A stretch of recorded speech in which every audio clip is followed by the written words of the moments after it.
You know, taking that first sip of a really good beer can be a religious experience for some people. But according to some critics, the folks over at Dew Claw Brewing Company, right out of Baltimore, has taken the religious experience a little too far. They've named their beer Sweet Baby Jesus, and at least one Cleveland-based grocery store chain has said that's a bridge too far. We will not market this because they had complaints. Well, joining us right now is the guy who makes that beer, David Benfield. He's the founder of Dew Claw Brewing Company. Thanks for joining us.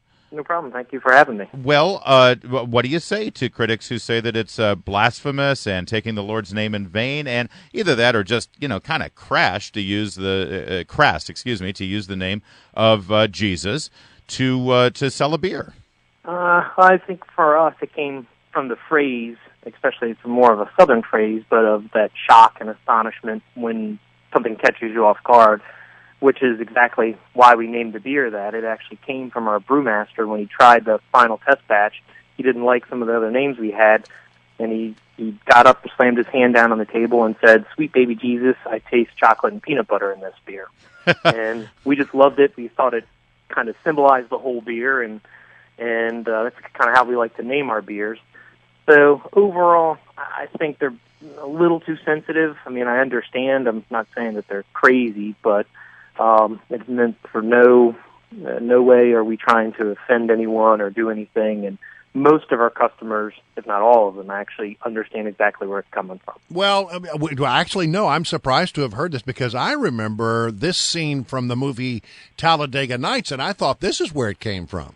Yeah, Dear Lord, baby Jesus, or as our brothers to the south call you, Jesus, we thank you so much for this bountiful harvest of Domino's, KFC, and the always delicious Taco Bell. See, now, when I heard that, I thought, oh, they're playing off that very famous scene from the movie. You say not true. I think we're influenced by it. All of us at the brewery are big-time movie geeks, big-time, actually, comic book geeks to some degree.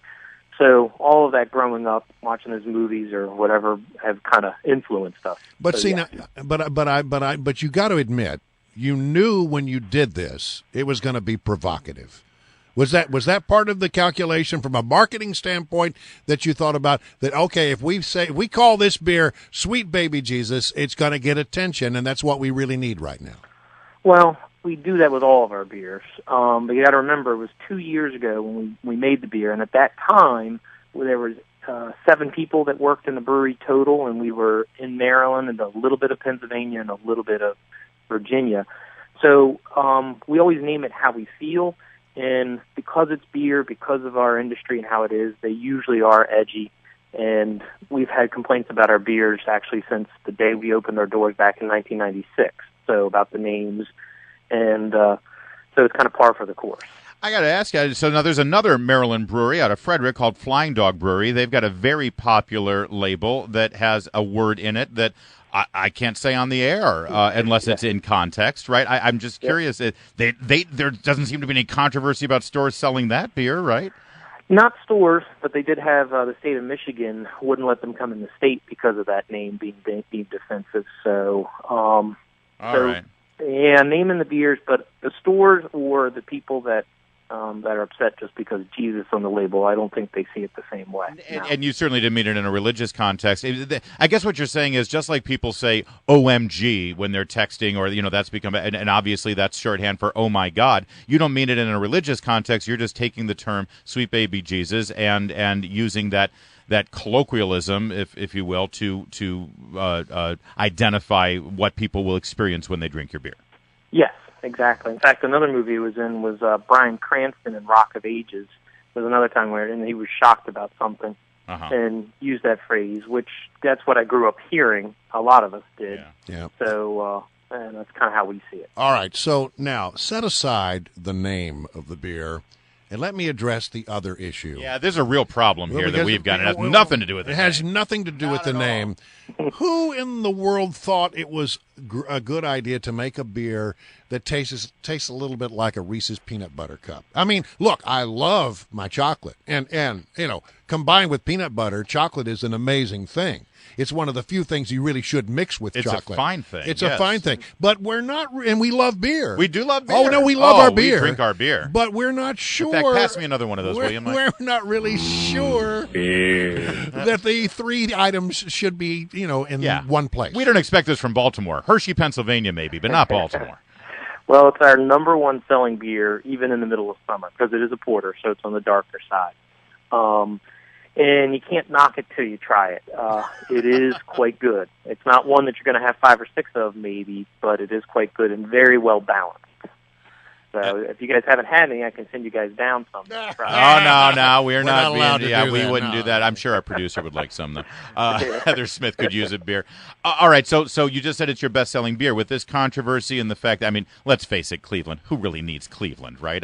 You can't say that, but I can. Has this affected your business? Have sales gone down? Or, as often is the case in things like this, you actually are doing better business with Sweet Baby Jesus beer? Yes, it's gotten us a lot more attention. So now, actually, from states in California and Oregon and so on, we're getting calls either from distributors or mainly from customers trying to figure out how to get the beer because they've heard this controversy. Isn't that funny? So, if people don't like something and they don't like the name and they think it's offensive, they should probably just, hey, here's an idea, don't buy it, and just ignore it, because when you do something like this, it actually brings more people and more attention to it. And you seem fine with that, don't you, Dave? I would just give you one. I would give you one piece of marketing advice, and that you probably it would be provocative, but it wouldn't be a good thing. Don't put the Confederate flag on any of your beer. No, I don't think we do that being out of Baltimore.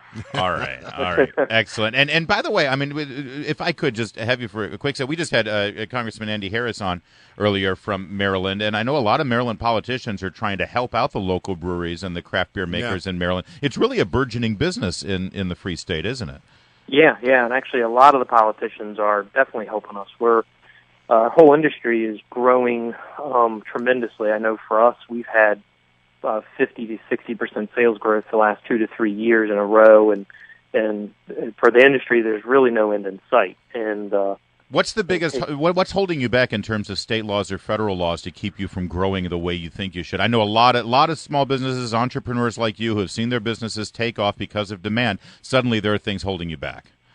Probably the biggest is registration of brands in the state. Each state has different process. Sometimes they can take upwards of a month to register a brand in the state. Wow. And then taxes to some degree. Not as much the amount of them, but each state has different ways of collecting taxes and remitting, and it just starts to become a accounting nightmare of keeping track of everything.